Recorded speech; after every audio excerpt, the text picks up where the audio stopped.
यार देखो, एक्सपेक्टेड तो था कि जब न्यू डे का ब्रेकअप होगा तो ये बहुत बड़ी बात बन जाएगी, लेकिन इतनी बड़ी बात बन जाएगी ये सही बताऊं तो मैंने नहीं सोचा था। सबसे पहले तो मैं आपको WWE का ट्वीट दिखाता हूं। इस तरीके के ट्वीट WWE के अकाउंट से बहुत ही रेयर आते हैं, ये बात पहले ही बता देता हूं। यहाँ पे आप देख सकते हो, सबको वो गुड मॉर्निंग कह रहे हैं, लेकिन वो गुड मॉर्निंग किसको नहीं कहना चाहते? वुड्स एंड कोफी किंगस्टन को। ये आप उनके सीधा ट्वीट में ही देख सकते हो यहाँ पे। और जैसा कल ये जो न्यू डे है ये बिल्कुल बिगी की गर्लफ्रेंड को भी लेके आ गए थे, पर्सनल हो गए थे। अब बिगी तो भैया बहुत ही सीधा साधा भोला भाला सा बंदा है, उसने तो कुछ बोला नहीं। बिगी की गर्लफ्रेंड ने बहुत तगड़ा वाला रोला काट दिया है ट्विटर पे। और आपको पता है कि फिर चीज़ें कैसे हीट अप हो जाती हैं जब कोई इतनी इंटेंस वाली स्टोरी लाइन हो। गर्लफ्रेंड जो है बिगी की, उन्होंने ट्वीट करके लिखा कि अच्छा ऐसी बात है कि हम कि मतलब वो दोनों लौंडे ये कहना चाह रहे हैं कि बिगी ने उनको प्रायोरिटी नहीं दी। वो बताती हैं कि कैसे हमने तो खाने पे बुलाया था, और जिस तरीके के शब्दों का इस्तेमाल किया गया है यहाँ पर कोफी किंगस्टन और वुड्स के लिए, वो भी यहाँ पर देखने लायक बात है। इसके बाद ये जो एक्जेवियर वुड्स है, उनको लगा कि अरे वो बहुत अच्छा कमबैक कर सकते हैं कुछ बात के साथ,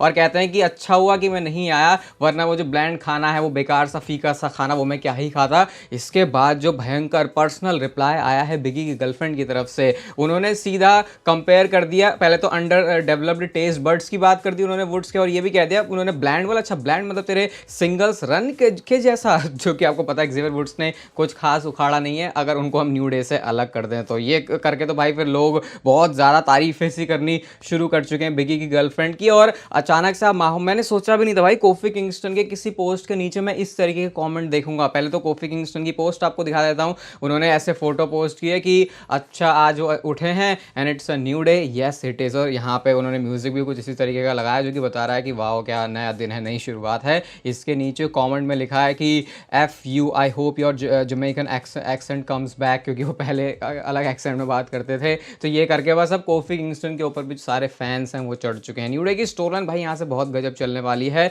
और कल वीडियो पॉडकास्ट में हमने रात को इसको डिस्कस भी किया है कि कैसे ये रॉयल रंबल की तरफ, बिगी के इन रिंग रिटर्न की तरफ जा सकता है। बिल्कुल डिटेल में डिस्कशन करिए अच्छे से। रात वाली वीडियो आप लोग जाके देख सकते हो चैनल पर। और वेलकम है आपका वॉइस ऑफ रेसलिंग के एक और नए एपिसोड में। WWE के अंदर भाई एक साथ कितनी गजब गजब अलग अलग स्टोरी लाइन चल रही है, लेकिन उन्हीं सारी चीज़ों के बीच में एक बार फिर से रॉक से रिलेटेड एक बात सामने आई है, और जो कि मैं फिर से बोलूँगा कि इतना ज़्यादा इसके ऊपर ट्रस्ट हम नहीं कर सकते, लेकिन पता नहीं रह के क्यों निकल के आ जाती है। और ये कहा जा रहा है कि WWE अब जो क्रिएटिवली प्लान्स के साथ आगे चल रही है, उसमें द रॉक एज रेसलमेनिया के इस पूरे मिक्स में कोई पार्ट नहीं है, यानी रॉक रेसलमेनिया का पार्ट नहीं बन रहे। तो अब WWE यहाँ से सब उसी तरीके से प्लानिंग कर रही है कि रॉक शो पर नहीं आने वाले। अगेन आज से कुछ एक महीने पहले भी ये बात निकली थी, जिसको रॉक ने खुद ही कमेंट में एड्रेस कर दिया था कि ऐसी जो BS है उनके ऊपर तुम भरोसा मत करो, मैं तो उसी चीज़ को लेके चलूंगा, क्योंकि मैं नहीं मान सकता कि रॉक रेसलमेनिया में नहीं आ रहे। अगर हाँ कुछ एंड मोमेंट पर कुछ ऐसी इमरजेंसी या फिर कुछ ऐसा हो जाता, वो तो किसी के भी साथ हो सकता, तो अलग बात है।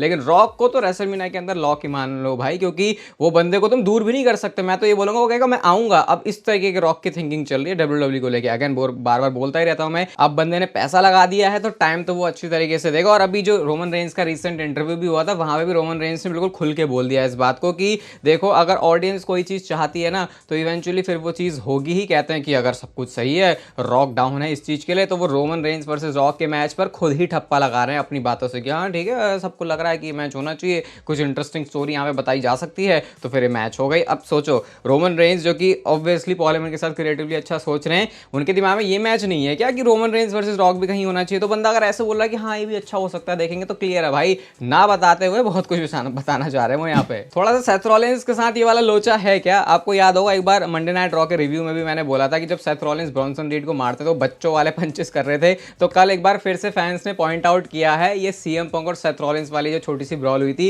यहाँ पे जिस तरीके से एक दूसरे को पंचेस मार रहे हैं, यार ये इतनी तगड़ी फ्यूड के लिए तुम बिल्ड कर रहे हो, इस तरीके के पंचेस क्यों मार रहे हो? लेकिन ये बोलूंगा कि बहुत ही लाइट हार्टेड तरीके से ट्रॉल किया, ऐसा नहीं है क्योंकि बंदे कई बार सीरियस हो जाते हैं कि और ये वो बंदे हैं जो रेसलमेनिया को मेन इवेंट करेंगे। थोड़ा सा इंटरनेट के ऊपर स्पेशली ये रेसलिंग जो कम्युनिटी है उसके अंदर टॉक्सिसिटी में आजकल कम देख रहा हूँ, लोग ज़्यादा खुश होना शुरू कर चुके हैं। और जो न्यू डे के अगेंस्ट भी जो बातें हो रही है ना, वो उनके कैरेक्टर में हो रही है। एक्चुअल में जैसा देख के लग नहीं रहा है कोई रियल में हेट करता है, वो स्टोरी लाइन को ही और ज़्यादा इंटरनेट फैंस ही कैटलिस्ट का रोल प्ले कर रहे हैं कि इसको और हम जो है अच्छा दिखा सके, कि जो भी अब सब कुछ हो रिंग में तो उसका फिर जो फॉल आउट हो, उसमें ऐसा हो कि लोग भड़के, जो कि WWE को अपनी स्टोरी लाइन के अंदर चाहिए भी होता है कि फैंस रिएक्ट करें। कल परसों वाली वीडियो में मैंने आपको बताया था कि भाई जो रोमन रेंस और सीएम पंक की रील डाली गई है इंस्टाग्राम पर, उसके ऊपर उस टाइम पर तो 90 मिलियन थे, उसके बाद वो 100 मिलियन से ऊपर भी चले गया और WWE की रील में आज तक किसी में भी इतने ज्यादा व्यूज नहीं आए हैं। तो WWE को कुछ लग रहा है कि उससे इंस्पिरेशन मिली है, पूरी उन्होंने वीडियो ही पोस्ट कर दी है, जहां पे अब आप कैमरा एंगल्स में देख सकते हो अलग अलग।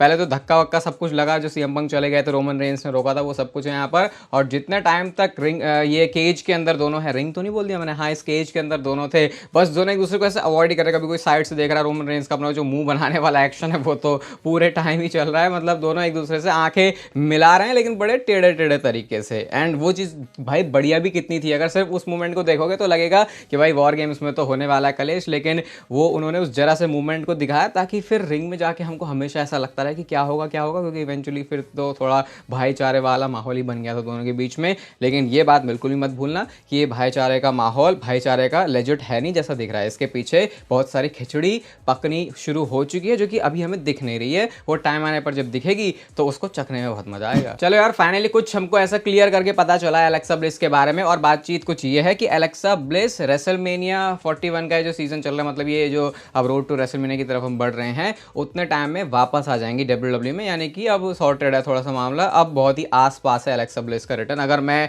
इस तरीके से देखूं तो शायद जनवरी के महीने में हो सकता है एलेक्सा ब्लिस वापस आ जाए। और वैसे भी आपको पता है कि एक पॉइंट पर एलेक्सा ब्लिस थी जो विमेंस डिवीजन में बिल्कुल टॉप पर थी, और इतने टाइम से एलेक्सा ब्लिस, अब तो मुझे ऐसा लग रहा है किसी दूसरे जमाने की बात हो गई जब वो गॉडेस वाली गिमिक की बात होती है एलेक्सा ब्लिस की, क्योंकि उसके बाद तो फिर वो फील्ड के साथ इन्वॉल्व हुई थी, फिर ये थोड़ी क्रिप्टिक स्टोरी लाइन के अंदर आई थी, तो फिर वो डिफरेंट ही एलेक्सा ब्लिस थी। अब लोग चाहते हैं कि एलेक्सा ब्लिस अपने वही पुराने वाले कैरेक्टर के साथ जाएं, और मुझे लगता है वैसा होना चाहिए, क्योंकि नॉस्टैल्जिया तो नहीं है, लेकिन हाँ वो कैरेक्टर सूट तगड़ा करता था एलेक्सा ब्लिस पे। अच्छा, विमेंस डिवीजन से बेकी लिंच का भी नाम आ रहा है भाई, और ये जो मैं आपको बता रहा था कि WWE का इवेंट होने वाला है नेटफ्लिक्स का, तो उसमें भी बेकी लिंच के नेम को लिस्ट किया गया है। तो मतलब इससे ये चीज़ तो बिल्कुल क्लियर हो चुकी है कि बेकी लिंच जो है बस आसपास ही है शायद अपने WWE के रिटर्न के। ऐसा कुछ नहीं है कि वो हमेशा के लिए रिटायर हो चुके, और उन्होंने बोला भी था कि वो अपनी रिटायरमेंट की जो अपना रिटायरमेंट है वो थोड़ा बेटर और तरीके से करेंगे, उसको रिटायरमेंट नहीं मानती है। तो मतलब एलेक्सा ब्लिस और बेकी लिंच अब शायद ज्यादा दूर नहीं है, मतलब रेसलमेनिया से पहले का सीन लग रहा है पूरा। कल मंडे नाइट रॉ में ड्रू मैकिंटायर आ गए, और ना सिर्फ ड्रू मैकिंटायर आए, लेकिन एक बहुत ही अपनी खतरनाक साइड लेके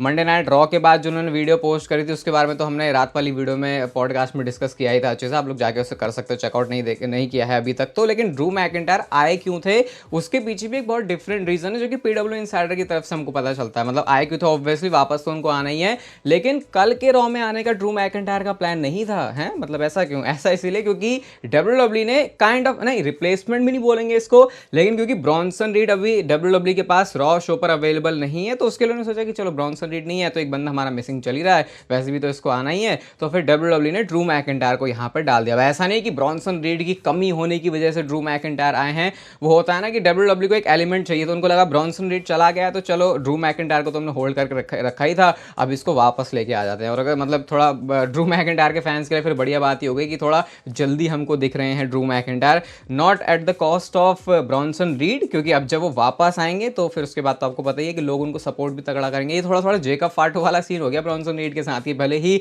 नेगेटिव कैरेक्टर में है, लेकिन जब बंदा आता है तो उसके लिए चीयर भी होती है, लोग उसको देखना भी पसंद करते हैं। तो ये थोड़ा ब्लेसिंग इन डिस्गाइज ही बोलेंगे इसको ब्रॉन्सन रीड के लिए, जो भी है। ड्रू मैकिंटायर इस वजह से थोड़ा सा जल्दी आ गए। देखो सबसे ज्यादा अगर इस समय मैं बोलूं WWE में किसी के दुश्मन हैं तो उस लिस्ट में टॉप पे नाम है रोमन रेंस का, टॉप की लिस्ट में। भले ही रोमन रेंस के पास कोई चैंपियनशिप नहीं है, लेकिन जो पिछले इतने सालों से ब्लड लाइन में रह के उन्होंने पूरा गुड़गोबर सा किया हुआ था कि हर किसी के साथ जाके वो लड़ जाते हैं, अब उनके दुश्मन बहुत सारे हो गए हैं। और क्या एक साथ 2 दुश्मन आने वाले हैं रोमन रेंस के उनकी ठुकाई करने के लिए? और ये जो मैं नाम लेने वाला हूं, अभी स्टोरी लाइन के ऊपर आप फोकस करोगे तो कोई ज्यादा दिमाग लगाने की जरूरत नहीं है। First name obviously Seth Rollins है, क्योंकि उसको तो हमेशा ही प्रॉब्लम रही है रोमन रेंस के साथ, वो अभी भी उल्टी सीधी बातें बोल ही रहा है। और दूसरा नाम है ड्रू मैकिंटायर। कल वैसे अपने पॉडकास्ट वीडियो में इसको बहुत अच्छी तरीके से डिस्कस किया था कि कैसे ड्रू मैकिंटायर के हमेशा से ही जो पंगे हैं वो ब्लड लाइन से रहे हैं। सेथ रॉलिंस को पसंद नहीं है रोमन रेंस, तो एक अलायंस खुद Seth Rollins and Drew McIntyre बनाएंगे आपस में, जो कि अगेंस्ट जाएंगे रोमन रेंस के। और ऐसा वो करेंगे ताकि पॉल हेमन गायस का एक पेयर बन जाए। अब आपके दिमाग में घंटी बजी होगी कि मैं सीएम पंक के बारे में भी यहां पर बात कर रहा हूं कि CM Punk and Roman Reigns एक तरफ होंगे और दूसरी तरफ WWE ड्रू मैकिंटायर और सेथ रॉलिंस को लेके चल सकती है। कुल मिला के सारे के सारे लोग पड़ेंगे रोमन रेंस के पीछे। और अभी क्योंकि WWE ने होल्ड होल्ड पे डाला हुआ है कि सीएम पंक और रोमन रेंज एक दूसरे के अगेंस्ट नहीं है। टेम्पररी तौर पे आप कह सकते हो कि इनका भी अलायंस बन चुका है पॉल हेमन की वजह से, तो शायद ये चीज डब्ल्यूडब्ल्यूई आगे जाके कैपिटलाइज कर सकती है। पता नहीं अभी करेगी, रेसलमेनिया में करेगी, रेसलमेनिया के मतलब ऑब्वियसली रेसलमेनिया में तो नहीं, रेसलमेनिया से पहले करेगी, रेसलमेनिया के बाद करेगी, वो डब्ल्यूडब्ल्यूई के लिए एक सुटेबल टाइम होगा जब उनको लगेगा कि हाँ भैया अब ये शायद चीज़ है मेन फोकस करने के लिए। तो ड्रू मैकिंटायर ने बोला भी क्योंकि उस वीडियो में कि चीज़ें इतनी जल्दी फैंस को भूलनी नहीं चाहिए, और जिन चीज़ों को ना भूलने की बात कर रहे हैं पॉसिबली वो इशारा कर रहे हैं ब्लड लाइन की स्टोरी की तरफ कि इनकी वजह से ही मैं आज तक चैंपियन नहीं बन पाया हूँ, और सेथ रॉलिंस और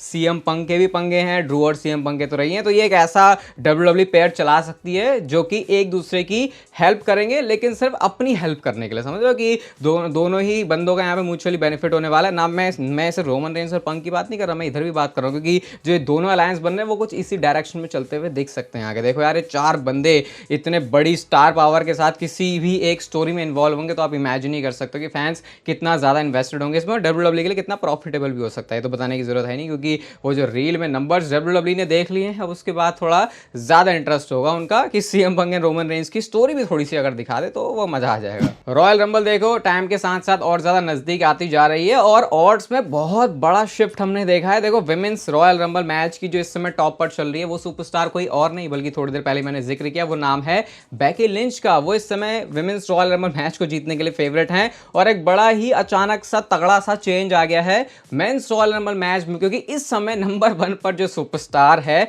इस मैच को जीतने के लिए वो है final boss Dwayne the Rock Johnson, कि वो मेंस रॉयल रंबल मैच को 2025 में जीतने वाले हैं। मैं आपको हर बार बोलता हूं कि जब भी ऑड्स की बात आती है तो रॉयल रंबल के जो ऑड्स हैं वो मैंने ऐसा देखा है कि सबसे ज्यादा एक्यूरेट होते हैं। मतलब आउट ऑफ नोवेयर कोई सा भी नाम आएगा ये थोड़ी जीत सकता है, और वही जाके जीतता है। एटलीस्ट ऐसा विंस के टाइम में तो बहुत ज्यादा बार देखा गया है कि मेंस एंड वुमेन्स दोनों रॉयल रंबल मैचेस के विनर ऑड्स के अकॉर्डिंग चलते हैं। अभी कुछ टाइम पहले जॉनसन है, तब लिस्ट में थोड़ा सा वो नीचे आ गए हैं, सीएम पंक थोड़े से सेकंड नंबर पर आ गए, फिर उसके बाद Roman Reigns and Seth Rollins का भी नेम है। भाई इस बार तो जो स्टार से लोडेड होने वाली है मेंस रॉयल रंबल, वैसे ही 30 के 30 बंदों को आते हुए देखना हमेशा एक सरप्राइजिंग एक सस्पेंस क्रिएट करता है, और ऊपर से जब नाम ऐसे भयंकर बड़े बड़े हो जाएंगे तो भाई इस बार की रॉयल रंबल को तो तगड़ा डिलीवर करना ही पड़ेगा, क्योंकि एक्सपेक्टेशन अभी से बहुत ज़्यादा हो गई है। बाकी मेरी भी बस एक छोटी सी एक्सपेक्टेशन है कि अगर आप चैनल पर डेली वीडियोस देखते हो तो सब्सक्राइब कर दिया करो, चैनल को लाइक कर दिया करो, ताकि ऐसी वीडियोस आपके लिए मैं रोज लेके आता रहूं, और तब तक फिर लेते रहो जिंदगी के मजे।